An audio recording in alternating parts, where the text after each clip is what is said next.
up at 3 a.m. and bored, so I wanted to look to see if I had anything I could use to make a toy mini crossbow. And unfortunately, my sticks are too short, and the rubber bands I have are crap.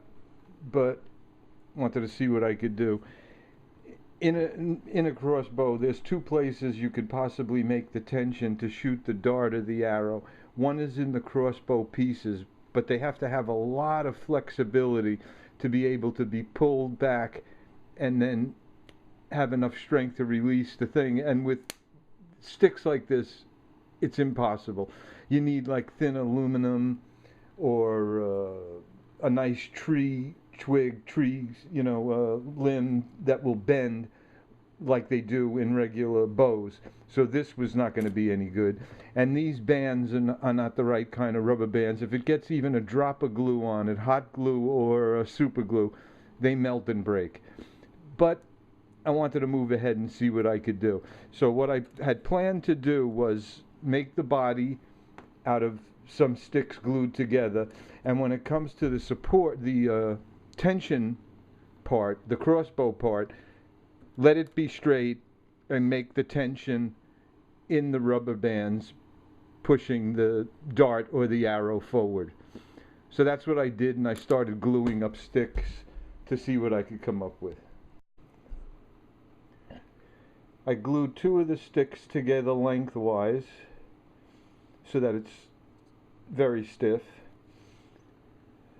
Then I glued the two ends, two of those glued together sticks together in the middle by using more sticks chopped up into the little pieces, sandwiched between those sticks, and then using super glue and hot glue to seal it all together so that it's very strong and it doesn't break.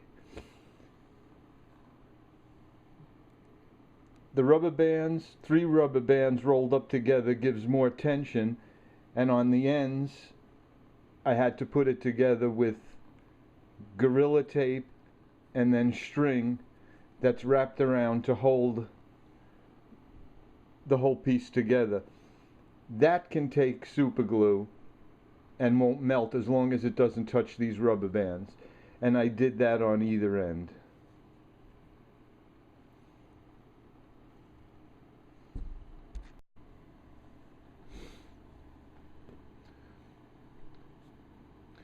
The problem became that with a dart or arrow, there's nothing guiding this, and when the rubber bands are put on the back of this thing, nothing keeping it straight to hold it on. So when it launches, it can launch in directions, it can launch up, the rubber band can skip off the end of it. There was just no way to make this work just floating on this thing, and a little groove, trying to make a little grooved piece for it to fit in didn't work any better. So I had to think it through, and then I remembered something I saw on YouTube videos. I knew from YouTube videos with toy crossbows that if you cut out the center of the body and you put the rubber bands in here, the travel is straight, absolutely straight.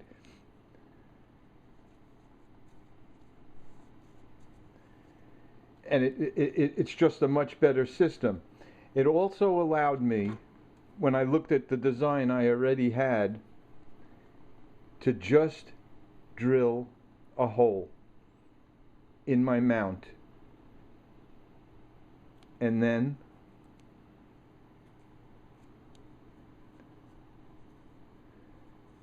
the dart or arrow rides inside this body. It's impossible for the rubber bands to get past it. So it drives out with the full force it could possibly have on this design.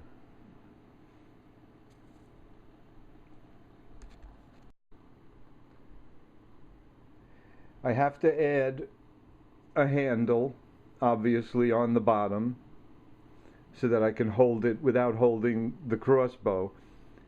And I have to put in a trigger, something that when this is drawn back, it's held there in place until I push something to release it. But other than that, it came out pretty good, considering I had no material to work with.